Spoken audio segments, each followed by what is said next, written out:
जनाब अनीस अहमद साहब साबिक चेयरमैन बड़ी खिदमत की है, अल्लाह जज़ाए खैर अता फरमाए। हज़रत आलम साहब क़िबला जलसे की कामयाबी की ज़मानत हुआ करते हैं।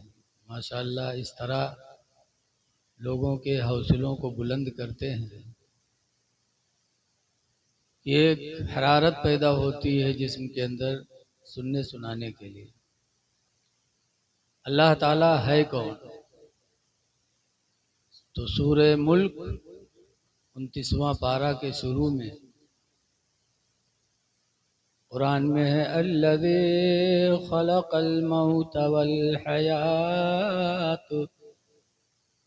अल्लाह वो है जिसने जिंदगी और मौत को पैदा फरमाया। जिंदगी और मौत खुदा ने पैदा किया। क्यों पैदा किया जिंदगी मौत को? तो कुरान में है, लियब्लुवकुम अय्युकुम अहसनु अमला, ताकि तुम्हारा इम्तिहान ले ले कि तुम में का अमल के एतबार से अच्छा कौन है। अमल के एतबार से हम दुनिया में इम्तिहान देने आए हैं।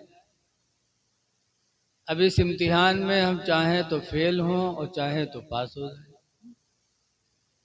अच्छे अमल करने के लिए अल्लाह ने हमें दुनिया में भेजा, लेकिन आज अफसोस है कि हम खुदा की नेमतें खा रहे हैं और खुदा की नाफरमानी कर रहे हैं। आप किसी के घर या किसी की दुकान पर रहें और वो खिलाए पिलाए पैसा भी दे और उसकी बात आप न माने, तो कब तक वो खिलाता पिलाता रहेगा? 2-4 दिन महीना खाड़ तक लतियाई दी, चल भग।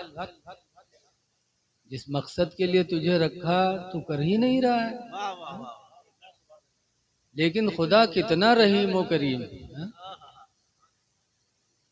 कि रातों दिन उसकी हम नाफरमानी करते हैं, फिर भी वो तरह तरह की नेमतें हमको देता जा रहा है।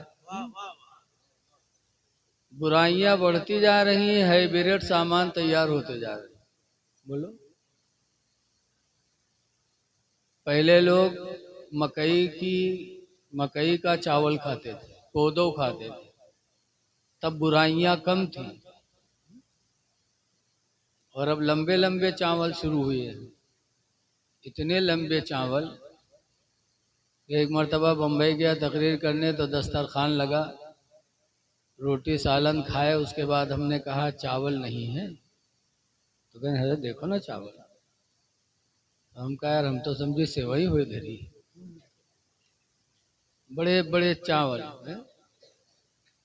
ये अल्लाह का कितना एहसान है कि हम उसकी नाफरमानी में हद से ज्यादा बढ़ रहे हैं और खुदा हमें किस तरह खिला रहा है। आला हजरत इमाम अहले सुन्नत फरमाते हैं कि रिज़्क़ खुदा खाया किया, फरमान हक टाला किया। क्या हाल है हम लोगों का। रिज़्क़ खुदा खाया किया, फरमान हक टाला किया, और शर्म नबी खौफे खुदा ये भी नहीं वो भी। सुभान अल्लाह सुभान अल्लाह, वाह वाह। शर्म नबी खौफे खुदा ये भी नहीं वो भी नहीं। न नबी की शर्म रह गई हम में, न खुदा का डर रह गया। अगर रसूलुल्लाह को शर्म आते तो उनकी सुन्नतों को छोड़ते नहीं। खुदा का डर होता तो उसकी नाफरमानी नहीं करते। ऐ लोगों, अल्लाह ने पैदा किया है ताकि हमारा तुम्हारा वो इम्तिहान ले ले। अच्छा एक बात सोचो कि इम्तिहान किसका लिया जाता है, कौन लेता है? वो इम्तिहान वही लेता है जिसको पता नहीं होता कि ये कितना काबिल है। बोलो भाई, हम लोग मदरसे में जाते इम्तिहान लेने बच्चों का, तो क्यों लेते हैं? ताकि इसकी काबिलियत का अंदाजा लग जाए, काबिल है कि काबिल नहीं है। तो इम्तिहान वो लेता है जिसको पता नहीं होता है कि इसके अंदर सलाहियत कितनी है, तो इम्तिहान लेता ताकि सलाहियत मालूम हो जाए। और अल्लाह ताला को तो सब कुछ पता है। बोलो, हम क्या करेंगे अल्लाह को सब कुछ पता है, आप क्या करोगे अल्लाह को सब कुछ पता है, फिर भी इम्तिहान ले रहा है। हो सकता है कोई नासमझ ये भी सोच ले कि अल्लाह कुछ नहीं जानता था तभी इम्तिहान लिया। माज़अल्लाह, लोग सोच जाते हैं। जैसे कि अल्लाह के रसूल सल्लल्लाहु अलैहि वसल्लम मेराज शरीफ में जा रहे थे, रास्ते में एक कौम को देखा कि उस कौम की ज़बानें कैंची से काटी जा रही हैं। हुज़ूर ने जिब्रील से फरमाया, जिब्रील ये कौन लोग हैं जिनकी ज़बानें कैंची से काटी जा रही हैं? जिब्रील ने कहा, या रसूल अल्लाह, ये वो बदनसीब लोग हैं जो लोगों की गीबत किया करते थे, इधर की उधर लगाया करते थे, उन्हीं की ज़बानें आज कैंची से काटी जा रही हैं। तो बहुत से लोग यहाँ भाग जाते, कहते अगर नबी को इल्म गैब मालूम होता तो जिब्रील से काहे पूछती। सब चीज का पूछ लेना ये जाहिल होने की निशानी नहीं है, ये निज़ाम दुनिया है। एक बेसिक शिक्षा अधिकारी एक स्कूल में गए तो बच्चों को चेक करने के लिए एक बच्चे से कहा 3 दूनी, तो बच्चा यही नहीं जाना थे 3 दूनी 6 नहीं होता है, बताओ इनका नहीं मालूम है 3 दूनी पूछा था।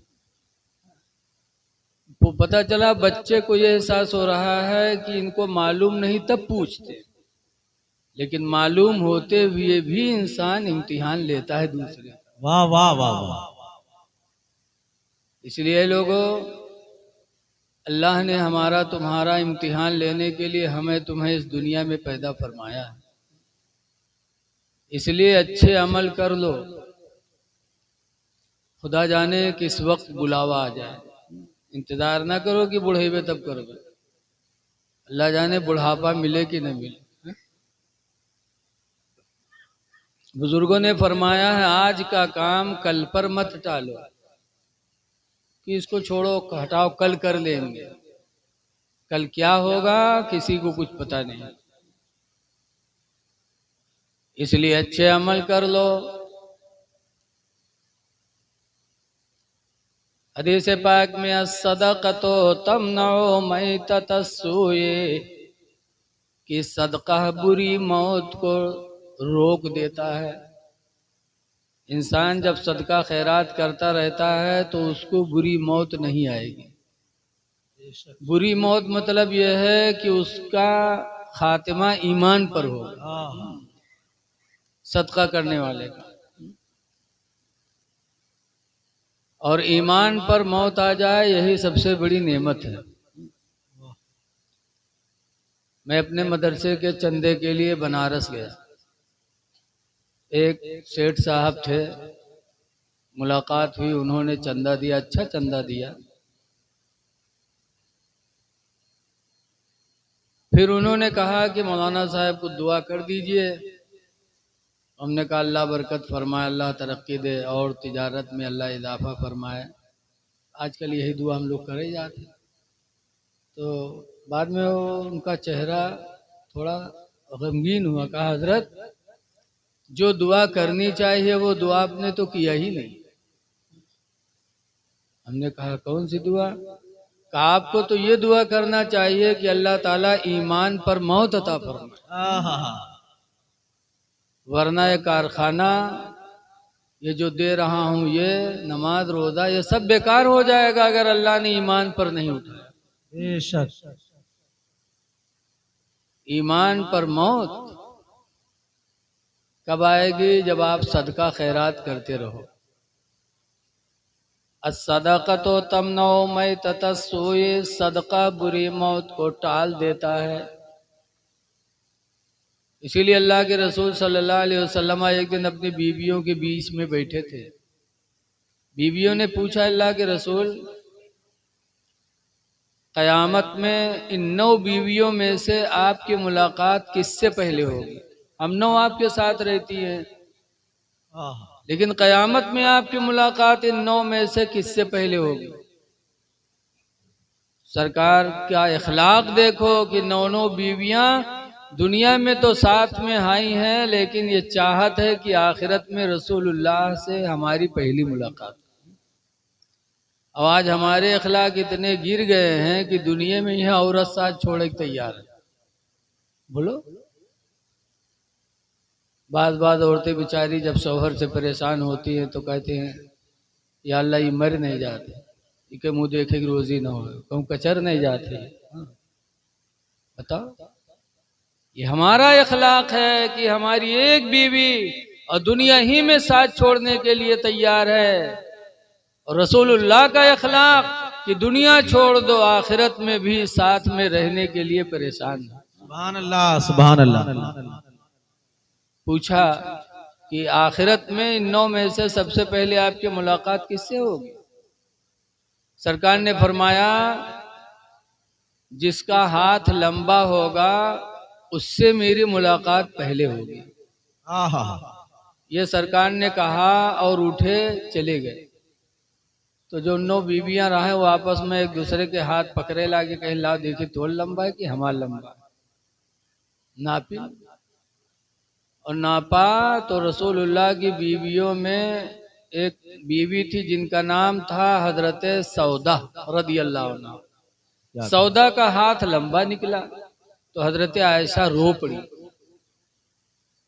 रो ही रही थी कि इतने में अल्लाह के रसूल फिर वापस आए, देखा आयशा रो रही हैं। फरमाते, आयशा किसने रुलाया तुम?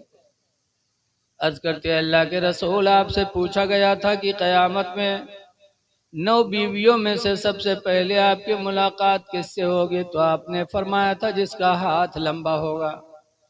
आपके जाने के बाद हम लोगों ने आपस में हाथ नापे तो सबसे लंबा हाथ हजरत सौदा का निकला।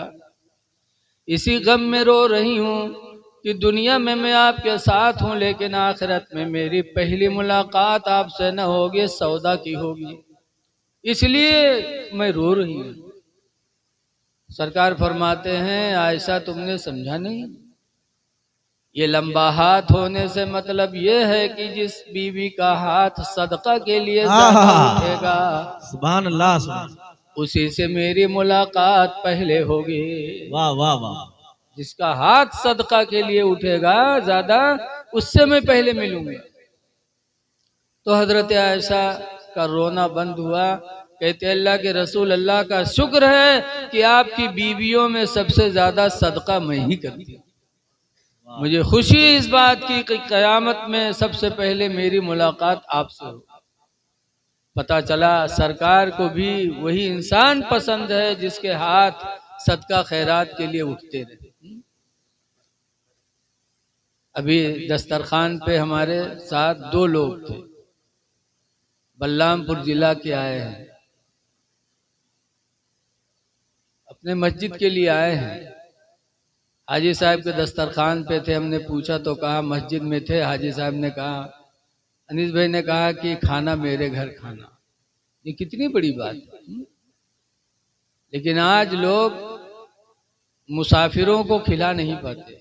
ये सबके नसीब की बात नहीं है। और बहुत से चहेतों हैं तो अपनी बीवी के डरमा नहीं बुलावते, इसलिए कि बाद घर ऐसे हैं कि अगर कोई मुसाफिर लेके घरे पहुंच गया, कहीं इसकी इतनी खाना ले आ बाहर, तो कहें काहे, कहीं रे मेहमान आए हैं, कहीं कहाँ मेहमान, कहीं रे मस्जिद में आए रहे हैं तो बुलाए लाए, तो कहे इतना बड़ा गांव पड़ा रहा है कोई नहीं बोले, तुम्हें बहुत बड़े सेठ रहो, जाओ बनाओ खाओ, तुम्हें हम न जी बेदारी। आजकल इंसान नेकी करना चाहता है तो बीवी से मजबूर हो जाता है। ऐ लोगों, 4 दिन की जिंदगी अल्लाह ने दी है, सदका करते रहो।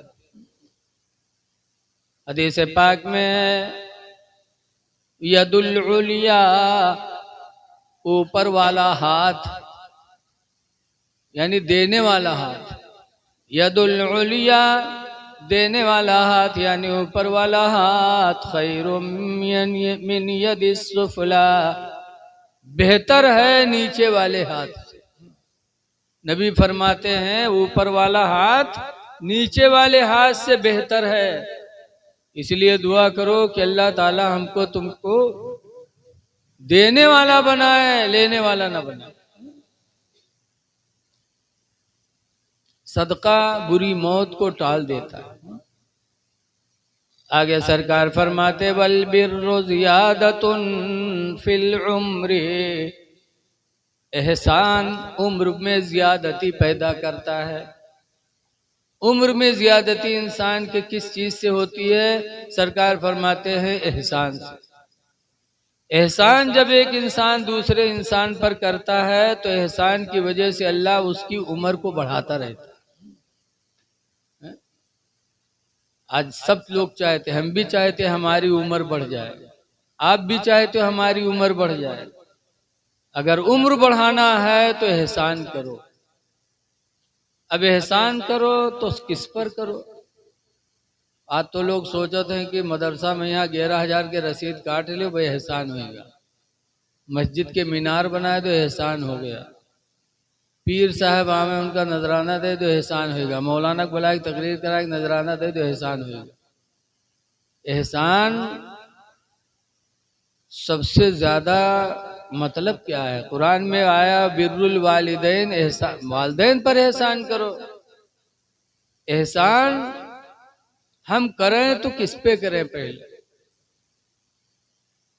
हदीस पाक में आन अम्र बिन शुऐब अन अबीही अन जद्दिही, अम्र बिन शुऐब से रवायत है, फरमाते अता रजुलन, इन्ना रजुलन अतन नबिय्य सल्लल्लाहु अलैहि वसल्लम, बेशक एक आदमी हुजूर के पास आया, वकाला, और उसने कहा, इन्ना ले माल, अल्लाह के रसूल बेशक मेरे पास दौलत है, मेरे पास माल है, ववालिदी यहताजु इला माले, और मेरे बाप मेरे माल के मुहताज हैं। मेरे पास माल है और मेरे बाप को मेरे माल की जरूरत है, मैं क्या करूं? फ़क़ाल रसूलुल्लाह सल्लल्लाहु अलैहि वसल्लम, तो हुज़ूर ने फरमाया, अंत व मालुका लिवालिदिका, तू और तेरा माल सब तेरे वालिद का है, तू भी अपने वालिद का, तेरा माल भी तेरे वालिद का। सुभान अल्लाह। नारे तकबीर, नारे रिसालत, अज़मते सहाबा, अज़मते सहाबा, नारे तकबीर, नारे रिसालत। हजरत अली जैसा ईमान आला हजरत फाजिल बरेलवी का भी। इसीलिए आला हजरत फरमाते हैं कि कौन देता है देने को मुँह चाहिए, कौन देता है देने को मुँह चाहिए, और देने वाला है सच्चा हमारा नबी। वाह वाह वाह। देने वाला है सच्चा हमारा नबी। एहसान की बात थी तो इसीलिए मैंने हातिम ताई की बात सुनाई। हातिम ताई की लड़की, हातिम ताई का तो इंतकाल हो गया, उसकी लड़की को हुजूर का जमाना मिला, लेकिन हुजूर ने इस्लाम की दावत दी तो हातिम ताई की लड़की ईमान न लाई, ईमान नहीं लाई। लेकिन एक दिन हातिम ताई की लड़की जा रही थी, सर पे दुपट्टा नहीं था, अल्लाह के रसूल ने देखा तो जल्दी से बढ़े और अपनी चादर रहमत उतार कर हातिम ताई की लड़की के सर पे डाल दिया। जब हातिम ताई की लड़की के सर पे रसूलुल्लाह ने अपनी चादर रहमत डाली तो हातिम ताई की लड़की की आंखों में आंसू आ गए, रोने लगी, कहने लगी मोहम्मद तुम जैसा रहमो करम वाला तो मैंने देखा ही नहीं, कि मैंने तुम्हारी दावत को भी ठुकरा दिया, ईमान नहीं लाई, लेकिन तुमने मेरे नंगे सर को देखा तो अपनी चादर रहमत डाल दी मेरे सर पे। खुदा की कसम मुझे यकीन हो गया कि तुम्हारी नबूवत भी सच्ची है, तुम्हारी रिसालत भी सच्ची है। वाह वाह वाह। और हातिम ताई की लड़की कलमा पढ़ करके मुसलमान हो गई। एहसान मेरे नबी ने किया तो हिंदू मुस्लिम नहीं देखा, बल्कि अल्लाह की मखलूक देखा, और तरस के लायक हुए तो सरकार ने उन पे तरस खाया। आप भी हिंदू मुसलमान न देखो, ये देखो कि हमारे बाबा आदम की औलाद है। हुजूर फरमाते हैं हदीस पाक में कि खुलिक़ुकुम इन्नल्लाह खलक़कुम मिन आदमा, अल्लाह ताला ने तुम सबको आदम से पैदा किया। व खुलिक़ आदम मिन तीन, और आदम मिट्टी से पैदा किए गए। मिट्टी से आदम बने और आदम से हम सब पैदा हुए, चाहे हिंदू हो चाहे मुसलमान। बोलो, तो जब आदम की औलाद हम सब हैं तो हम सबको एक दूसरे पे रहम भी करना चाहिए। सरकार ने हातिम ताई की लड़की को नंगे सर देखना गवारा न किया, और आज हम उनके मानने वाले कलमा पढ़ने वाले अपनी लड़कियों को नंगे सर घुमा रहे हैं। बहनें नंगी सर घूम रही हैं। शादी ब्याह में हमारी बच्चियां बहनें ऐसा लिबास पहनकर इस तरह बेहयाई का मुजाहरा करती हैं, लेकिन बाप को गैरत नहीं आती, मुंह फैलाया है हमारी बेटियों कहते बढ़िया लागत है, देखो बेगैरत तो होते हैं। तेरी बच्ची बेहयाई जाहिर कर रही है, तुझे खुशी हो रही है। हदीस पाक में हुजूर फरमाते हैं ला तदखुलुल जन्नत सलासतु रिजालिन, हुजूर फरमाते हैं कि जन्नत में 3 लोग दाखिल नहीं होंगे, 3 लोगों का दाखिला जन्नत में नहीं होगा। नंबर 1 पर सरकार फरमाते अल कातिल, कत्ल करने वाला कभी जन्नत में नहीं जाएगा। कत्ल करना बहुत बड़ा गुनाह है। किसी का खून न बहाओ, किसी की जान न लो। अल्लाह तौफीक दे तो किसी की जान जा रही हो तो उसको बचाने की कोशिश करो, बचा लो। अगर तुमने किसी को बचा लिया तो अल्लाह का फरमान सुनो। अल्लाह कुरान में फरमाता मन अहयाहा, जिसने किसी एक जान को बचा लिया फकान्नमा अहयन्नास जमीआ, तो उसने एक जमात की जान बचा लिया। वाह वाह वाह। एक जान बचाई तो जमात बचा लिया। कैसे? एक जिसको तुमने बचाया तो उससे बच्चे पैदा हुए, फिर बच्चों से बच्चे पैदा हुए, फिर बच्चों के बच्चों के बच्चे पैदा हुए, अब उसकी नस्लें बढ़ती जा रही हैं। तो तुमने एक जान को बचाया था, लेकिन हकीकत में तुमने एक मिल्लत को बचा लिया है। वाह वाह वाह। एक जमात को बचा लिया। इसलिए लोगों, किसी का खून न बहाओ, बल्कि कोशिश करो कि अगर किसी का खून बहने वाला हो तो उसको बचाने की कोशिश करो। अल्लाह आपसे राजी हो जाएगा, अल्लाह का रसूल राजी हो जाएगा। इस्लाम इतना बेहतरीन मजहब है, इसके अंदर इंसानियत और रहमो करम सिखाया गया, बेहयाई से मना किया गया। सरकार फरमाते हैं कातिल जन्नत में नहीं जाएगा। दूसरे नंबर पर सरकार फरमाते वज़ानी, और ज़िना करने वाला ज़ानी भी जन्नत में नहीं दाखिल होगा। ज़ानी जन्नत में नहीं जाएगा। आज लोग कहते हैं कहावते पर गिरहन पंजा में यहाँ तो हो ही गया है काम, पर गिरह। अरे अपने बुजुर्गों की तारीख देखो, तुम कैसी मुसीबत में पड़ गए तो तुमसे गुनाह हो गया, ज़िना हो गया। सच्ची हिकायत में लिखा है, एक बुजुर्ग थे जिनका नाम पड़ गया, लक़ब पड़ा था मुश्की। उनका लक़ब था मुश्की।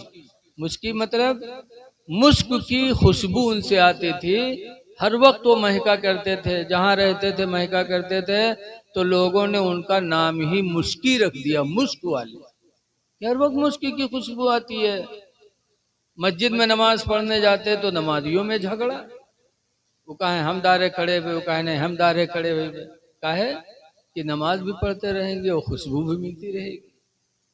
तो उनके दाएं बाएं खड़े होने के लिए नमाजियों में झगड़ा होने लगता। एक दिन लोगों ने कहा कि ये बताओ कि हम लोग अच्छी अच्छी खुशबू लगा के आते हैं, लेकिन जब तुम्हारे करीब आते हैं तो हमारी खुशबू का पता नहीं चलता, आपके बदन से ऐसी खुशबू निकला करती है। ये बताओ, ये खुशबू जो तुम लगा के आते हो ये किस मार्केट में मिलती है, कहाँ से लेके आते हो? तब मुश्की ने अपनी जिंदगी की दास्तान सुनाई। कहा सुनो, मैं एक गरीब बाप की औलाद, मेरे बाप बहुत गरीब थे। गुर्बत की वजह से मेरे अब्बा ने एक कपड़े की दुकान पे नौकर रख दिया। तो मैं कपड़े की दुकान पे कपड़ा उठा उठा के देता था, रखता था। एक दिन एक बुढ़िया कपड़ा लेने आई, कई तरह के कपड़े निकलवाए। उसके बाद मेरे मालिक से कहा कि मैं अपनी बहू के लिए कपड़े लेने आई हूँ, ये कपड़े अपने इस नौकर को दे दो, मेरे घर ले चले। मेरी बहू जो कपड़ा पसंद करेगी ले लूंगी, पैसे दे दूंगी, बाकी कपड़े लेके चलाए। मुश्किल फरमाते हैं मेरा बचपना था। बचपना मतलब ये है कि अभी दाढ़ी मूछ नहीं आई थी। मेरे मालिक ने मुझे भेज दिया कपड़े लेकर के। जब मैं उसके घर में पहुंचा, कपड़े रखा, बुढ़िया ने अपनी पतोह को बुलाया और उसकी पतोह जब आई और उसकी निगाह मेरे चेहरे पर पड़ी, अल्लाह ने मुझे काफी खूबसूरत भी बनाया था। कहा जब मेरे चेहरे पर उसकी निगाहें पड़ी, मेरी जवानी को देखा तो उसकी दिल की दुनिया बदल गई। कपड़े की तरफ ध्यान खत्म, होगा कोई कपड़ा। फरमाते हैं वो मुझसे जिना के लिए दरपे हो गई। मैंने कहा खुदा को डरो, न तुम बर्बाद हो न मुझे बर्बाद करो। मैं गरीब बाप की औलाद हूं, कपड़े ले लो, मेरा क्या हश्र होगा जो तुम कह रही हो, मेरा क्या हाल होगा। कहा जब मैंने उसे समझाया तो वो घर में से खंजर निकाल के लाई। कहा अगर मुझसे करीब नहीं होगे तो मैं तुझे इसी घर में कत्ल कर दूंगी। जब वो खंजर लेके आई तो फरमाते मैंने दिल ही दिल में सोचा कि या अल्लाह, जान बचाना भी जरूरी है और गुनाह से बचना भी जरूरी है। या अल्लाह कोई सूरत पैदा कर दे कि गुनाह से भी बच जाओ, मेरी जान भी बच जाए। दिल ही दिल में खुदा को याद कर रहे थे कि फरमाते मुझे तेजी से पैखाना लगा। तो मैंने कहा भाई मुझे पैखाना लगा है, मुझे पैखाना कर लेने दो, फिर तुम्हारी जो मर्जी होगी करना। तो वो मुझे लेटरिन में लेके गई। अंदर में लेटरिन के लिए बैठ गया। उसने दरवाजा बंद करके दरवाजे पे खंजर लिए खड़ी रही कि जब मैं निकलूं तो मुझे लेके घर में जाए। मुश्किल कहते मैं पैखाना कर रहा तो दिल ही दिल में सोच रहा था कि जान कैसे बचाऊं और अपने आप को जिना से कैसे बचाऊं।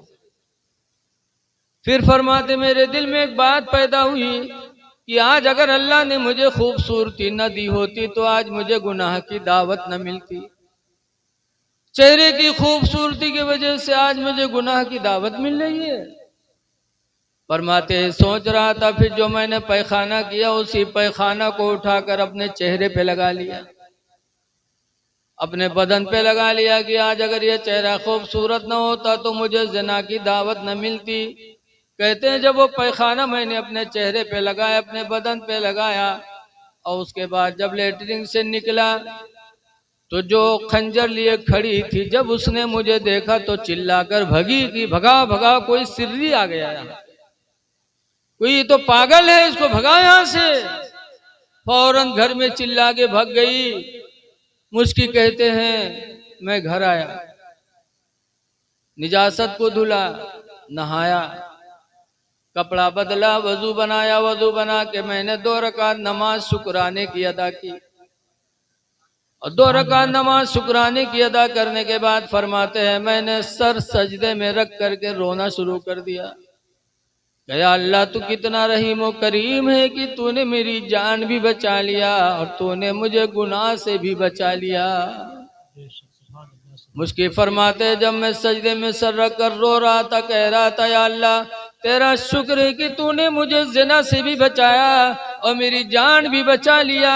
फरमाते गैबी आवाज आने लगी, एक आवाज मैंने सुना कि मेरे बंदे तूने मेरी रजा के लिए अपने चेहरे को गंदा किया है, बदन को गंदा किया है। ऐ मेरे बंदे सुन ले, मेरे इज्जत व जलाल की कसम, जब तक तू रुए जमीन पर बाकी रहेगा मैं तेरे बदन से मुश्क की खुशबू पैदा करता रहूंगा। फरमाते हैं उसी तारीख से आज तक मेरे बदन से वैसी ही खुशबू आ रही है। ऐ लोगो, आज कहते हो कि हम बच नहीं पाए, बचो, खुदा का डर पैदा करो तो इंशाअल्लाह तुम्हारे लिए कोई ना कोई रास्ता जरूर निकलेगा। अल्लाह का वादा कभी गलत नहीं हो सकता। अल्लाह का वादा है कुरान हकीम में, मन यत्तक़िल्लाह, जो अल्लाह से डरेगा, यजअल लहू मखरजा, तो अल्लाह उसके लिए कोई ना कोई रास्ता जरूर निकालेगा।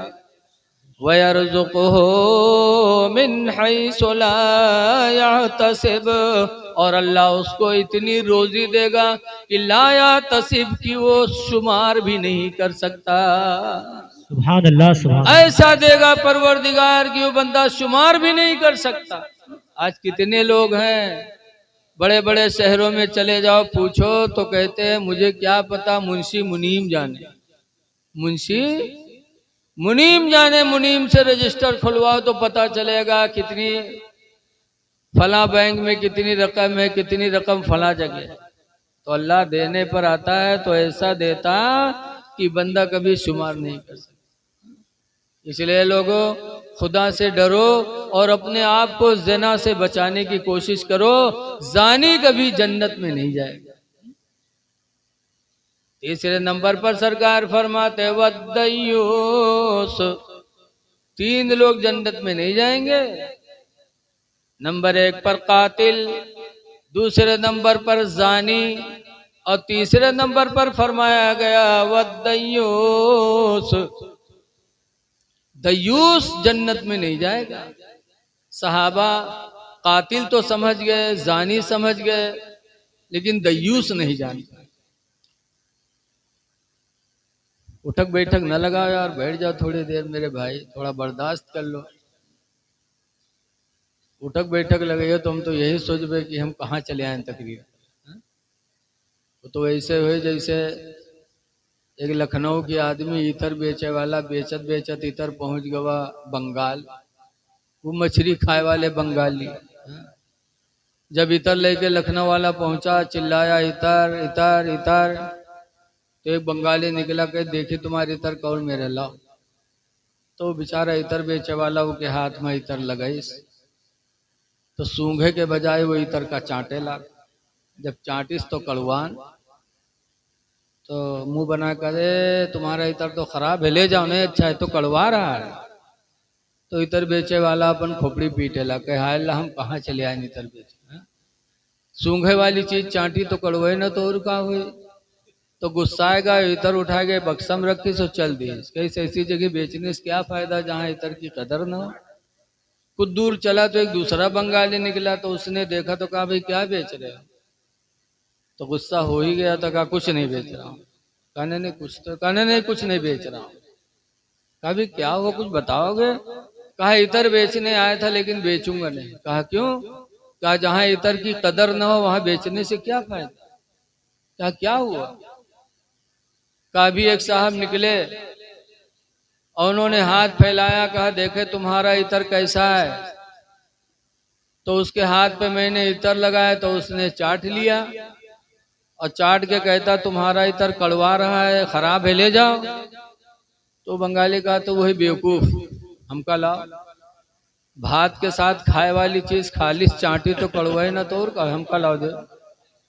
तो और खोपड़ी पीट ला, कहा अल्लाह आज हम कहाँ चले आए। तो वही हाल यहाँ है, हम तकरीर कर रहे हैं, यके बाद दीगरे एक दो उठ रहे हैं। अरे 12-1 बजे तक तो आज का नौजवान मोबाइल ही देखा करता है, कौन है जो 10 बजे सो जाता है।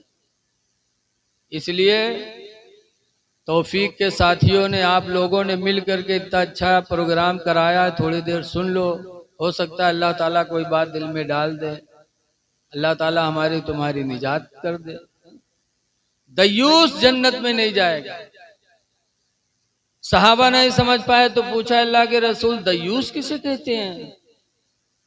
तो सरकार ने फरमाया दयूस वो इंसान है जिसकी बहन बेटी बेपर्दा घूमे और वो बहन बेटियों को पर्दे में न रख पाए, वो है दयूस, और दयूस जन्नत में नहीं जाएगा। ऐ लोगों, आज शादी ब्याह में जब हम अपनी बच्चियों को देखते हैं तो हमें शर्म आती है, आपको भी गैरत महसूस होती होगी। ऐ मेरी बहन बेटियों, मेरी बच्चियों, हया ईमान का एक हिस्सा है, शर्मो हया। सरकार फरमाते मिशकात की हदीस में अल हया शुअबतुम मिनल ईमान, हया ईमान की एक शाख है, ईमान का एक हिस्सा है। जिसके अंदर शर्मो हया नहीं, उसका ईमान अधूरा है। इसलिए हमको आपको चाहिए कि रसूलुल्लाह सल्लल्लाहु अलैहि वसल्लम की जिंदगी पर हम नजर डालें कि सरकार ने दूसरी की बहन बेटी को नंगे सर देखना गवारा न किया। आज हम अपनी बहन बेटी को नंगे सर घुमाएं तो हमसे बड़ा बदनसीब कौन हो सकता है? और फिर हम दावा कर रहे हैं कि हम नबी के मानने वाले हैं। अल्लाह ताला ने हमको तुमको दुनिया में पैदा किया है सिर्फ इम्तिहान देने के लिए, अच्छे अमाल करने के लिए, कि अमल के एतबार से अच्छा कौन है। ऐ लोगों, अमल अच्छे कर लो, अच्छे अमल करके जाओगे, आखिरत अच्छी होगी और दुनिया वाले तुमको अच्छा कहेंगे। और जिसको लोग अच्छा कह दें, ये हम सब जो रुए जमीन पर है ना, हम सब खुदा के गवाह हैं, गवाह, खुदा के गवाह हैं। क्या मतलब? हुजूर फरमाते मन क़ाल अल मुस्लिमून हसनन, जिसको मुसलमानों ने अच्छा कह दिया, फहुव इंदल्लाहि हसनुन, तो अल्लाह के नजदीक भी वो अच्छा ही होगा, क्योंकि ये सब खुदा के गवाह हैं। ये सब जिसको अच्छा कह देंगे अल्लाह भी उसे अच्छा मान लेगा। तो जब हमारे अमल अच्छे होंगे तो दुनिया के लोग भी हमें अच्छा ही कहेंगे। साहबे किराम की जिंदगी, बुजुर्गों की जिंदगी हमारे आपके लिए नमूने अमल है। खुदा पर भरोसा करो तो अल्लाह ताला हर हाल में हमारी तुम्हारी मदद करेगा। लेकिन आज हमारा आपका तवक्कुल ही मुकम्मल नहीं, अधूरा है। हजरत जुनैद बगदादी, जुनैद बगदाद के रहने वाले थे। गर्मी के दिनों में एक आदमी की दीवार का टेक लगा के बैठा करते थे, साया वहां जल्दी आता था, तो जुनैद बगदादी वहीं बैठा करते थे। आज भी हम और आप गर्मी के जमाने में जहां साया देखते हैं वहां बैठते हैं, बोलो है कि नहीं? टोला पड़ोसी में जाड़े में धूप देखेंगे वहीं कुर्सी डाल के बैठेंगे, गर्मी में साया देखेंगे तो कुर्सी डाल के बैठ जाएंगे।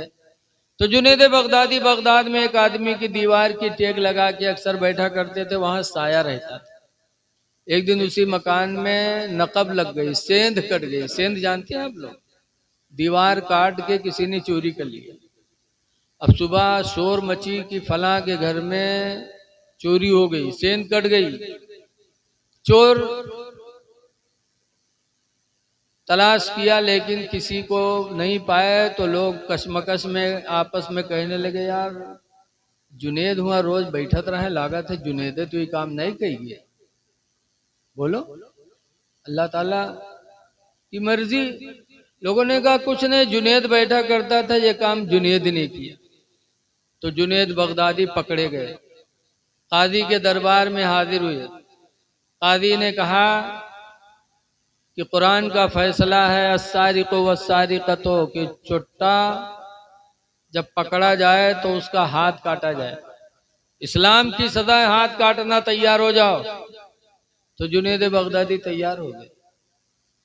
जब हाथ काटने की बारी आए जुनैद बगदादी की, तब जुनैद बगदादी ने आसमान की तरफ निगाह उठाकर एक आयत पढ़ी कि अल्लाह तेरा ही बयान कुरान में है, लाया बशुदा इदा मादुउ कि कोई गवाह इनकार न करे जब उसे गवाही के लिए बुलाया जाए। कुरान का हुक्म है कि किसी मामले में गवाह बनो तो सच्चे गवाह बनो, और जब गवाह बन जाओ, जब बुलाया जाए गवाही के लिए तो इनकार न करो कि आज हमें फुर्सत नहीं है, सब काम छोड़ करके गवाही देने के लिए जाओ। लेकिन सच्चे गवाह हो तो आजकल तो सौमा यक्को झूठ सच्चे न मिले, सब फर्जी गवाह। चले जाओ कचहरी में, या सब झूठ है। जुनैद बगदादी ने कहा या अल्लाह तेरा हुक्म है कि लाया बशुदा इदा मादुउ कोई गवाह इनकार न करे जब उसे बुलाया जाए गवाही देने के लिए। अल्लाह मैं चोर नहीं हूं, इसका गवाह तू है, इसका गवाह तू है, और तेरा ही हुक्म है कि कोई गवाह गवाही देने से इनकार न करे। ऐ परवरदिगार तू गवाही दे दे कि मैं चोर नहीं हूं। भरोसा था खुदा की जात। जैसे जुनैद बगदादी ने आसमान की तरफ निगाह उठाकर ये दुआ मांगी, देखते हैं कि फौरन एक नौजवान चिल्लाता हुआ भागता हुआ आ रहा है और आवाज लगा रहा है कि जुनैद चोर नहीं है, चोर मैं हूं। जुनैद बगदादी का हाथ न काटा जाए, उस घर में नकब मैंने लगाई है, चोरी मैंने की है, मेरा हाथ काटा जाए, जुनैद का हाथ न काटा जाए। बेशक सुभान अल्लाह सुभान अल्लाह। जब वो जवान ये आवाज लगा के आया, कादी साहब खामोश हो गए। वो जवान आया, उसने इकरार किया कि उस घर में नकब मैंने लगाई, चोरी मैंने की, इनका हाथ क्यों काट गया। तब कादी साहब ने कहा कि चोर चोरी करके छुपाता है और तुमको बुलाया भी नहीं गया, तुम आ करके अपनी चोरी का इकरार कर रहे हो, हाथ कटवाने के लिए तैयार हो, इसकी वजह क्या है। तब उस चोर ने कहा कि मैं अपने घर में था, एक गैबी आवाज मैंने सुना, एक आवाज आने लगी कि मेरे बंदे जा अपने चोरी का इकरार कर ले, वरना अगर मेरे जुनैद का हाथ काटा गया तो तुझे हम हिलाक कर देंगे, तुझे बर्बाद कर देंगे। मेरे जुनैद का अगर हाथ काटा गया, जा अपने चोरी का इकरार कर। जब वो गैबी आवाज मैंने सुनी तो मेरे दिल में खौफ खुदा पैदा हुआ और आ करके मैंने अपने चोरी का इकरार कर लिया। बेशक सुभान अल्लाह सुभान अल्लाह। जिंदाबाद जिंदाबाद। तो काजी साहब ने जुनैद बगदादी से माफी मांगा और उस चोर को भी रिहा कर दिया कि जब तेरे दिल में खुदा का खौफ इतना है तो मुझे उम्मीद है कि अब जिंदगी में तू कभी चोरी नहीं करेगा। ऐ लोगों, खुदा की जात पे भरोसा करो तो खुदा हर मैदान में हमारी तुम्हारी मदद करने वाला है। लेकिन शर्त यह है कि दिल से हम अपने खुदा पर भरोसा करें, वरना आज बहरूपिये बहुत हैं, बहुत बहरूपिये घूम रहे हैं। अल्लाह ताला ऐसे बहरूपियों से बचाए। आज तो आयतें कतरी जा रही हैं, हदीस कतर कतर के सुनाते हैं। मोबाइल का जमाना है, वहाँ भेज दे हैं अपने नफ्स की बात और नीचे लिख दे हैं अल हदीस, मुस्लिम, बुखारी। अब आज के जाहिल आदमी देखिए, रे ये तो मुस्लिम शरीफ की हदीस है, ये नहीं जान पाया बेचारा कि ये इन्होंने अपनी तरफ से लिखा। इसलिए लोगों, आजकल कुर्बे क़यामत का मामला है, अजीब अजीब बातें आपके मोबाइल पे लिख के आएंगी और नीचे हवाला होगा हदीस का। हुजूर फरमाते हैं एक ज़माना ऐसा आएगा कि वो हदीसें तुम सुनोगे जिनको बाप दादा ने कभी नहीं सुना होगा, लिहाजा उस वक्त तुम फिसलना नहीं। जब ऐसी बात मोबाइल पे आए तो अपने मस्जिद के इमाम साहब से मिलो, मदरसे के मौलाना साहब से मिलो कि ये लिखा हुआ कैसा है। अगर उनको मालूम होगा तो बताएंगे, वरना अपने से किसी बड़े आलिम से आपका राब्ता करवाएंगे। अब आप भागने से बच जाओगे, वरना आजकल बड़ा पुरफतन दौर है। एक जगह मैंने तकरीर में कहा कि लोगों नमाज पढ़ो, बेनमाजी का ठिकाना जहन्नम है। कुरान में है ना, 30वें पारे में अल्लाह फरमाता है कि जहन्नमी जब चिल्लाएंगे जहन्नम में तो पूछा जाएगा मा सलकाकुम फी सकर, तुमको किस चीज ने जहन्नम में ढकेल दिया। कालू लम नको मिनल मुसल्लीन, जहन्नमी कहेंगे हम नमाज नहीं पढ़ते, नमाज न पढ़ने की वजह से जहन्नम में आए, इसलिए नमाज ही पढ़ो। एक साहब खड़े हुए कहीं कहा मौलाना साहब नमाज नमाज बक्कत हो, कुरान में तो लिखा है या अय्युहल्लज़ीना आमनू ला तक़रबू, या अय्युहल्लज़ीना आमनू ला तक़रबुस सलाह, ऐ ईमान वालो नमाज के करीब न जाओ। कुरान में तो लिखा है नमाज के करीब न जाओ, और तुम कहा तो नमाज पढ़ो नमाज पढ़ो। कोई हाफिज है इसमें? या अय्युहल्लज़ीना आमनू ला तक़रबुस सलाह, ऐ ईमान वालो नमाज के करीब न जाओ, और तुम कहा तो नमाज पढ़ो नमाज पढ़ो। तो हम कहें यार अच्छा और आगे पढ़ो, आगे और क्या लिखा है? तो कहते हम हाफिज थोड़े हैं जो तुमका पूरा कुरान सुने। हम कहें हाँ, तुमको बर्बाद करने के लिए आधी आयत सिखाई गई है। सुभान अल्लाह जिंदाबाद जिंदाबाद। अगर पूरी आयत सिखाई गई होती तो तुम गुमराह न होते। अल्लाह कुरान में फरमाता है ईमान वालों नमाज के करीब न जाओ, कब? आगे है वअंतुम सुकारा, दरा हाले कि तुम नशा में हो। नशा में हो तो नमाज के किनारे न जाओ। नशेड़िन के हाल देखते हो, कहूँ ठेलम मूड फोंसे पड़े हैं, कहूँ रक्सम मूड दतिया हैं, कहूँ नालिम पड़े हैं, बकबगात है। तो कुरान कहता है नशे में हो तो नमाज के किनारे न जाओ। अब बताओ पूरिया ने आधी नायत याद कर ली, सुबह को याद करा दिए कि कुरान में लिखा है ला तक़रबुस सलाह, नमाज के करीब न जाओ। वो सीना ताने ठाड़। ऐसे एक जगह में तकरीर कर रहा था कि एक हाजी कयामत के दिन खुद तो जन्नत में जाएगा, लेकिन इतने लोगों की शफात 400 लोगों की शफात करा के हाजी जन्नत में ले जाएगा।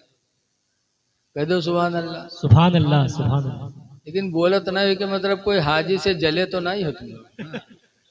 आजकल कुछ हाजी ऐसे हैं जो पूरे मोहल्लक जलाए देते हैं।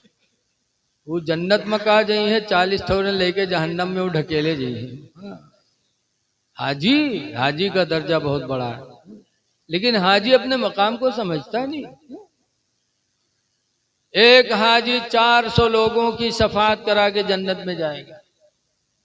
एक अजान देने वाला जो मस्जिद में अजान पुकारा करता है, अल्लाह ताला क़यामत के दिन उसे बुलंद मकाम अता करेगा और फरमाएगा तू दुनिया में अजान पढ़ता था, आज मैदान आखिरत में भी अजान पुकार। सुभान अल्लाह सुभान अल्लाह।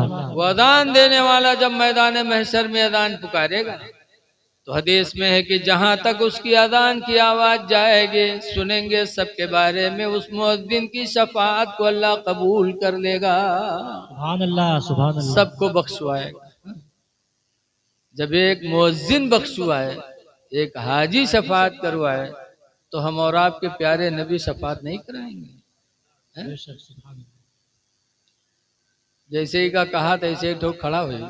कहीं मौलाना कहा सफात सफात बक्कत हो, कुरान में तो लिखा है मंजल लजी अस्पो, तुमको मंजल लजी अस्पो। कहीं हाँ कोई कोई सफात न करे, तो हम कहें तनी और आगे पढ़ो, आगे क्या लिखा है? तो वो यही कही इसको हम हाफिज थोड़ा जो तुमका सब सुनाई। हम कहें हाँ अगर पूरी बात समझ लिए होते तो ये बोली तुम न बोलते। अल्लाह कुरान में फरमाता मंज़ल्लज़ी यशफ़उ इंदहु, कौन है जो खुदा के नजदीक किसी की शफाअत करे, यानी कोई किसी की शफाअत नहीं कराएगा, इल्ला बिइज़्निही, मगर खुदा की इजाजत से। अल्लाह जिसको इजाजत देगा वो शफाअत कराएगा। तो अल्लाह इजाजत की का दी निरहू घिरहू गई है कि ढोढ़े मोगरे के इजाजत किसको देगा? अल्लाह, जिसको अल्लाह सबसे ज्यादा चाहेगा। और अल्लाह सबसे ज्यादा चाहता है तो हमारे आपके नबी को चाहता है। सुभान अल्लाह सुभान अल्लाह। 30वें पारे में है सूरह वद्दुहा में अल्लाह फरमाता वाला सौफ युअतीका रब्बुका फतरदा, ऐ महबूब तुम्हारा रब तुमको इतना देगा फतरदा कि तुम राजी हो जाओ, इतना देगा। तो हुजूर शफात नहीं कराएंगे तो कौन कराएगा? हा? आला हजरत इमाम अहले सुन्नत फरमाते हैं कि उसवातें दी है खुदा ने दामन महबूब को, उसवातें दी है खुदा ने दामन महबूब को, जुर्म खुलते जाएंगे और वो छुपाते जाएंगे।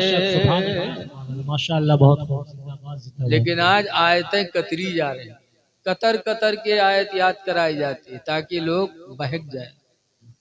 अल्लाह ताला हमको आपको कुरान और सुन्नत पर अमल करने की तौफीक अता फरमाए। आमीन। आज अभी मैंने कहा था कि एक कौम थी जिसकी जबान कैंची से काटी जा रही थी, इधर की उधर लगाने वाले।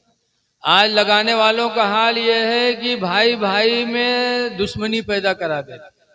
बोलो, भाई भाई का खानदान खत्म हो जाता, और खास तौर से इलेक्शन के टाइम खूब लोग पार्टी बंदी करवाते हैं, भाई भाई में खानदान खत्म, भाई भाई में बोलचाल खत्म।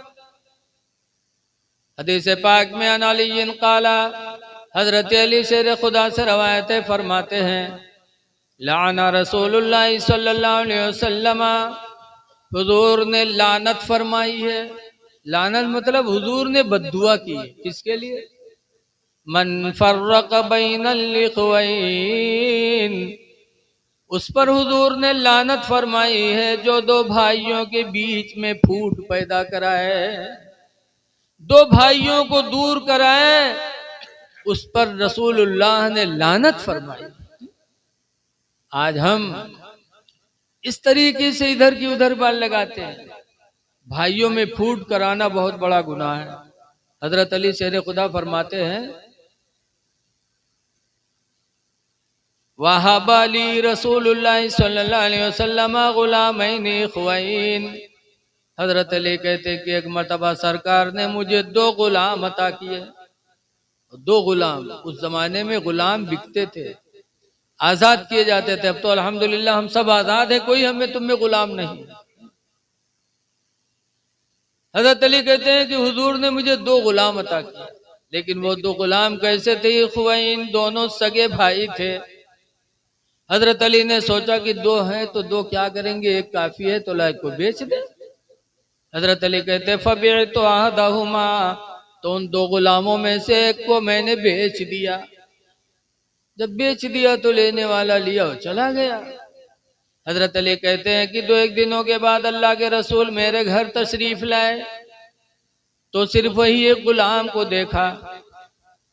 तो हजरत अली से पूछते हैं, अली इसका दूसरा भाई कहाँ है? दूसरा गुलाम कहाँ है? इसका सगा भाई था, कहाँ है? हजरत अली ने कहा, अल्लाह के रसूल एक ही की जरूरत थी इसलिए मैंने एक को बेच दिया। सरकार ने 3 मर्तबा फरमाया, रुद्दहू रुद्दहू रुद्दहू, उसको लौटाओ, उसको लौटाओ, उसको लौटाओ। दो सगे भाई थे, दोनों में उनसियत थी, मोहब्बत थी, तुमने दोनों में दूरी पैदा कर दी। एक भाई को दूसरे भाई की मोहब्बत से दूर कर दिया। दोनों में उनसियत थी, उस उनसियत को तुमने खत्म किया। अली, वो बै को तोड़ो और उस गुलाम को वापस करो, ताकि दो भाई एक जगह रहेंगे तो दोनों को सुकून रहेगा। ये मेरे नबी का पैगाम। और आज भाइयों में ऐसी दूरी की जाती कि एक भाई अपने भाई से मकान दूर बनाता है, कहते हम फला जगह तो रह ले, लेकिन इनके चेहरा देखना गवारा नहीं करते। ये भाई भाई से नफरत कब होती है? जब बीच में तीसरा आदमी मुनाफिकत पैदा करता है, इधर की उधर, उधर की इधर। ऐ लोगों, रहम दिल बनो, भाई भाई में मोहब्बत पैदा करो। एक भाई दूसरे भाई का हमदर्द होता है, गमगुसार होता है। लेकिन आज हम इस जमाने के फितने से ऐसा मुतासिर हो गए कि आज हमारा हर काम दीन से दूर होता जा रहा है। आप हजरात से गुजारिश है, देखो टाइम 12 बजने वाले हैं, नमाजों की पाबंदी करो। आप कहियो फिर वही नमाज वक्त। नमाज के बगैर खुदा कभी राजी ही नहीं होगा। बेशक सुभान कितनों अल्लाह, भी अमल सुभान कर अल्लाह। लो, लेकिन अगर तुमने नमाज पढ़ी, नमाज ना पढ़ी तो खुदा कभी राजी नहीं हो सकता। साहबे किराम की जिंदगी देखो और बुजुर्गों की जिंदगी देखो, नमाज के ताल्लुक से बुजुर्गों की जिंदगी भी हमारे तुम्हारे लिए नमूने अमल है। हजरत इब्राहिम बिन अदहम एक बुजुर्ग गुजरे, कैसी नमाज पढ़ते थे अल्हम्दुलिल्लाह। हजरत इमाम आदम अबू हनीफा को जेल में डाला गया, लेकिन जेल में उन्होंने बाद रवायतों में 24 मरतबा की 24,000 मरतबा इमाम आदम ने जेल में कुरान की तिलावत की, यानी कुरान को खत्म किया, नमाजें नहीं छोड़ी। इमाम अहमद बिन हम्बल जेल गए। आज अगर कोई मौलाना जेल चला गया तो लोग कहते हैं अरे कुछ की ही सोई गड़बड़ घोटाला। जेल तो हमारे बुजुर्ग भी गए, लेकिन हमें वो काम नहीं करना चाहिए जिससे हमें जेल जाना पड़े। कभी वो बोली ना बोलो जिससे किसी के दिल को जख्म पहुंचे। देखो दुनिया है, हर फिरके के लोग हैं, कभी भी हमें ऐसी बोली नहीं बोलना चाहिए जो किसी पर ताना पड़े, किसी के धर्म पर हम निशाना बनाएं, ये हमारा मजहब भी हमको इजाजत नहीं देता। अपनी बात कहो, अपनी बात कहो, किसी को मत छेड़ो, किसी को रुसवा न करो। हमारे तुम्हारे लिए कुरान और हदीस काफी है। अगर हम कुरान पढ़ पढ़ के सुनाएं तो उसी के लिए वक्त नहीं है, तो हम कहे दूसरे को निशाना बनाएं, हम अपनी बात कहें।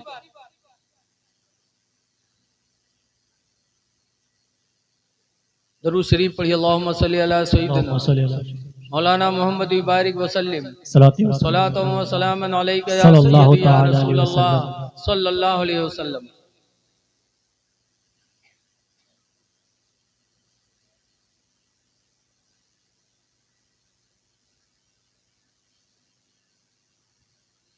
देखिए सुभान अल्लाह, सुभान अल्लाह।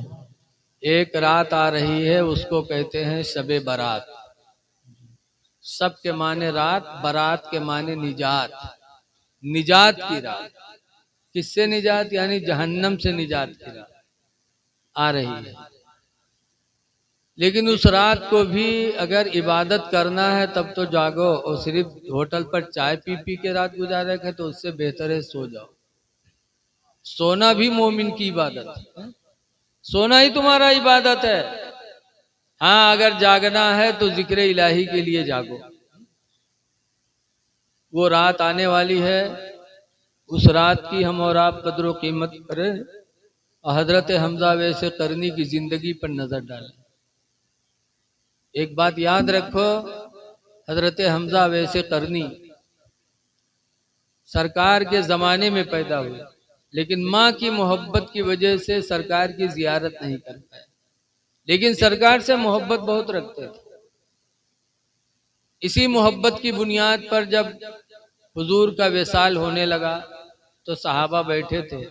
सरकार ने फरमाया इन्ना रजुलन खैरुन मिनत ताबिईन, बेशक एक आदमी ताबिईन में से बहुत बेहतर है। युकालु लहु उवैस, जिसको उवैसे करनी कहा जाता। वकाना बिही बियादुन, उसको सफेद दाग थे। वलाकिन यशफाहुल्लाहु बिखिदमत उम्मिही, लेकिन उसकी माँ की खिदमत ने उसको शिफायाब कर दिया। बेशक सुभान अल्लाह, माँ की सुभान खिदमत अल्लाह। करते रहे तो उस बीमारी से अल्लाह ने उन्हें निजात दे दी। सरकार ने निशानी बता दी। उसके बाद सरकार ने सहाबा से फरमाया फलम्मा मुरूहु इस्तगफरूहु लकुम, ऐ मेरे सहाबा जब तुम उनके पास से गुजरना तो उनसे अपनी बख्शिश की दुआ करवा लेना। बेशक सुभान अल्लाह, सुभान सहाबा से कहा, और वो ताबई है, ताबई का दर्जा कम होता है, सहाबी का दर्जा बड़ा होता है। क्या होगा?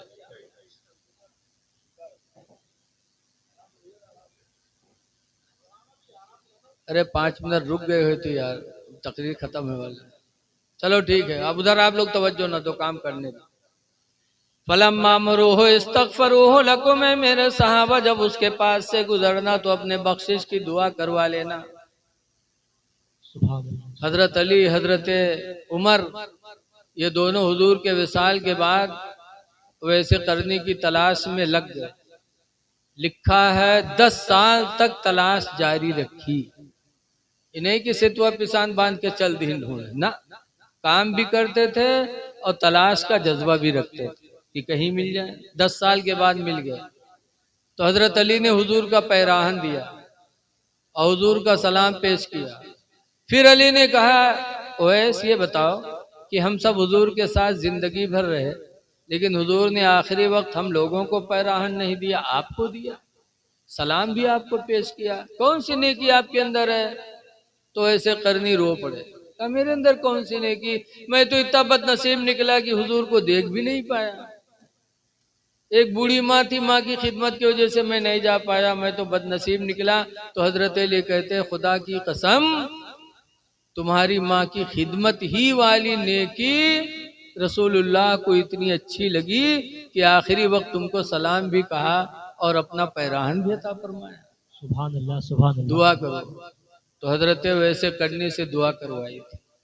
इससे लोगों को पता चला कि आदमी को अपने ऊपर नाज नहीं करना चाहिए कि हम मौलाना हन तक है, अनीस भाई से काहे कह दी कि तुम हमरे लिए दुआ करो, हम हाजी हन तो फलाने से काहे कह दी, पीर हन तो हम हिन दुआ करी, दोसर हमरे लिए काहे दुआ ना। जब सहाबा ने हजरत वैसे करने से दुआ मांगी, दुआ करवाई, तो हमको आपको भी चाहिए कि दूसरों से अपने लिए दुआ करवाएं। एक मर्तबा हुजूर ने हजरत उमर से कहा था, उमर मेरे लिए दुआ किया करो, मेरे लिए दुआ किया करो। इसलिए लोगों हर एक दूसरे से दुआ करवाए, पता नहीं किसकी दुआ अल्लाह ताला कबूल करे। बेशक, सुभान अल्लाह। तो ये रात आने वाली है, इसलिए इसकी कद्र करो। और एक बात आई सामने कि मय्यत के दफनाने के बाद तीसरे दिन या उसी दिन बिरयानी बनाई जाती है, उसी दिन मेहमानों को खिलाने के। तो चाहिए कि बिरयानी बना के खिलाएं महल्ले वाले, लेकिन वही के पैसा, वही सालन, वही रुपया, वही गोश्त, और बना के खाते हैं सब लोग। ये शोक के दिन होते हैं, 3 दिन शोक के दिन होते हैं। उसके घर पे गम है और उस हालत में उससे बिरयानी बनवाई जाती है। एक रस्म बढ़ती चली जा रही है, उधर जनाजा रखा है, इधर डेगे चल रही है। लोगों गम कहाँ चला गया? हमारा भाई दुनिया से जा रहा है, हमें गम करना चाहिए, और बजाय उसके डेगे चल रही हैं। इसाले सवाब करना चाहिए दुआ पढ़ के, कुरान पढ़ करके। लेकिन अगर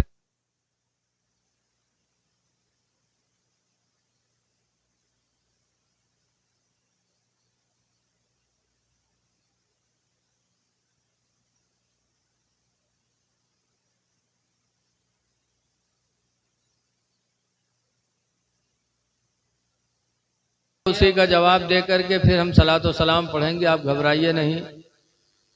देखिए, ये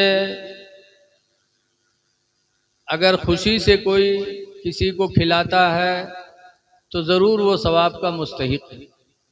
लेकिन अगर दिखावा के लिए होता है कि ताकि लोग जाने कि हाँ फला के यहाँ इतनी बिरयानी बनी थी, लोगों को खिलाया, तो एक तो मुसीबत का घर होता है, गम का घर होता है।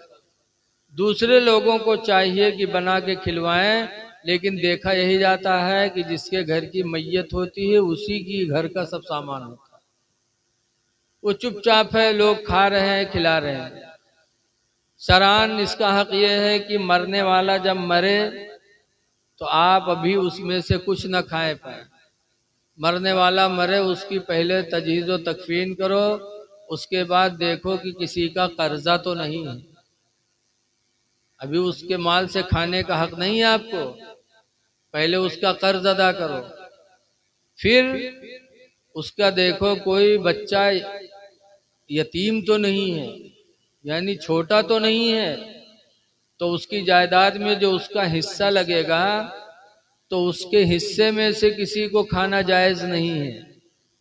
अब पता चला कि मरने वाला मरा, 4 लड़का छोड़ा, 2 बड़े थे 2 छोटे थे। अब मरने वाला पता चला कि उसने 1 लाख रुपया छोड़ा। अब उसी में से कुरान खानी हो रही है, लोगों को खिलाया पिलाया जा रहा है, कतान जायज नहीं है। क्यों? इसलिए कि 2 जो बड़े हैं वो तो अपने माल को खिला पिला सकते हैं, लेकिन जो बच्चे 2 यतीम हैं उनका हक होता है, उनके माल में से आप किसी को खिला पिला नहीं सकते हैं, उन यतीमों का हक। लेकिन आज देखा जाता है मरने वाला मरा तो बस खूब धूमधाम से 50,000 लाखों का खानदान करेंगे, और वो यतीम का हक जो है उसका भी हक उसमें मारा जा रहा है, जो कतान जायज नहीं है। मरने वाला मरा तो जो छोड़ा है पहले उसका कर्जा देखा जाए, कर्जा अदा करने के बाद उसकी वसीयत देखी जाए कि उसने कुछ वसीयत तो नहीं किया है, तो उसकी वसीयत पर अमल किया जाए। अगर 3/4 माल के अंदर वसीयत है तो पता चला कि 1 लाख छोड़ी से 1 लाख की वसीयत कहेगा तो उसकी वसीयत भी बातिल हो जाएगी। 3/4 अब 35 तिया 34, 34 दुन्ना कितना होते हो? 34 तिया 101 होते, 102। अरे 32 तिया रख, 33 32 तिया रख लो, यानी 3/4 माल। मरने वाला मरा और कहा कि 50,000 रुपया मस्जिद में दे देना, और उसने छोड़ा 1 लाख रुपया, तो अब उसकी वसीयत बातिल। अब उसके 1 लाख में 3 हिस्सा लगाया जाएगा, 1 हिस्सा में उसकी वसीयत चलेगी, बाकी में उसकी वसीयत खत्म हो जाएगी। क्योंकि शरीयत ने कहा कि माल की 3 हिस्सा से ज्यादा वसीयत पर अमल नहीं किया जाएगा। तो उसकी वसीयत देखी जाए, वसीयत के बाद उसके जो वर्षा है वो माल उनके वर्षा में बांटा जाए। बांटने के बाद अब उसमें जो बालिग हैं वो अपनी मर्जी से अपनी खुशी से जितना चाहें खिलाएं पिलाएं खैरात करें, उनके लिए जायज़ है। लेकिन वो नाबालिग बच्चों का माल खिलाना शरान कभी जायज़ नहीं है। इस तरह अगर कुरान खानी कराई, तीजा कराया तो अल्लाह ना राजी होगा ना अल्लाह का रसूल राजी होगा, इसलिए कि यतीमों का माल खाना इस्लाम में जायज़ नहीं है। बहरहाल ये मसला था, मैंने बता दिया। अल्लाह ताला अमल की तौफीक अता फरमाए। और एक आपको दावत देनी है। देखिए हम पढ़ा रहे हैं नानपारा। हुजूर बुलबुले हिंद मुफ्ती रजब अली रामा का नाम लोगों ने सुना होगा। बहुत पाए के आलिम थे, उनका बहुत बड़ा मदरसा नानपारा में चल रहा हो, तो अल्लाह को प्यारे हो गए। उनके मदरसे में आने वाली जुमेरात को 28 बच्चों की दस्तार बंदी है, और हुजूर मुफ्ती नानपारा अली रामा का उर्स भी है। तो हम आ रहे थे तो मुफ्ती साहब ने हमें ये दिया, मोहतमिम साहब ने, कि लोगों को दावत दे देना। तो काफ़ी उलमाए किराम आ रहे हैं।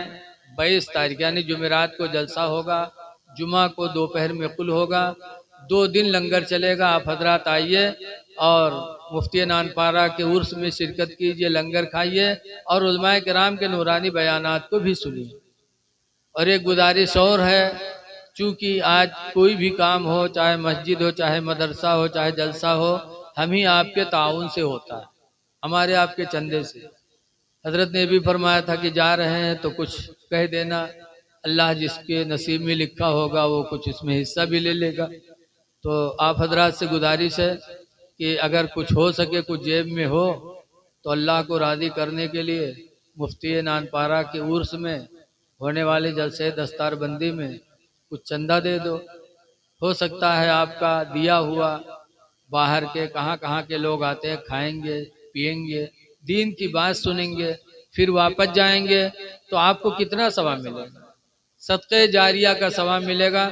इसलिए नौजवानों है मेरे भाई, सोचो ना, आप होटलों पे जाते हो तो 10, 20, 50 फट से खर्च कर डालते हो। वही आपसे हम मांग रहे हैं, अल्लाह जो तौफीक दे 100, 50, 20, 10 जिससे जो हो सके मुफ्ती नानपारा ले रामा के जलसे में हिस्सा ले लो। ये चीज याद रखो, ये हाथ की मैल है, दौलत हाथ की मैल है। आज तुम्हारे हाथ में, कल किसी के हाथ में रहेगा, इसलिए हमें इस पे इतराना नहीं चाहिए। अल्लाह दे तो अल्लाह के नाम पर देना चाहिए। आखिरी बात कह के मैं अपनी तकरीर खत्म कर रहा हूँ। हजरत अली शेर खुदा रदी अल्लाह ताला अन्हु का जमाना था। एक आदमी ने अपना मकान बेचा, एक आदमी ने खरीदा, और खरीदने के बाद बैनामा कराने गए हजरत अली के दरबार में। जिससे जो हो सके मेरे भाई, अल्लाह को राजी करने के लिए सोचो कि अल्लाह देख रहा है। बस अल्लाह को राजी करने के लिए जिससे जो हो सके 10, 20, 100, 50 मुफ्ती साहब के जलसे में आप लोग शरीफ हो जाएं। हो सकता है यही सदका हमारी तुम्हारे गुनाहों का कफारा हो जाए और आने वाली बलाएं भी हमसे तुमसे दूर हो जाए। क्योंकि हदीस में आया है अस्सदका तो तत्फौल बलाया, कि सदका आने वाली बलाओं को दूर कर देता है। कोई बला आने वाली होती है, कोई मुसीबत आने वाली होती है, और इंसान जब सदका करता है तो सदका की वजह से अल्लाह ताला आने वाली बला को रोक देता है। माशाअल्लाह। तो एक आदमी ने मकान बेचा, एक आदमी ने खरीदा, और बैनामा कराने गए हजरत अली के पास। जैसे आज जमीन जायदाद खरीदी जाती तो बैनामा कराया जाता। दोनों गए तो हजरत अली से कहा मैंने मकान बेचा, उसने कहा मैंने खरीदा, बैनामा कर दीजिए। तो हजरत अली ने मुंशी से कहा लिखो। बैनामे का मजमून सुनो, हजरत अली के बैनामे का मजमून सुनो। हजरत अली ने मुंशी से कहा लिखो, इस तरह मगरूर मिन मगरूरिन दारा। लिखो कि एक धोखा खाने वाले ने एक धोखा खाने वाले से एक मकान खरीदा। वही फी सिक्कतिल गाफिलीन,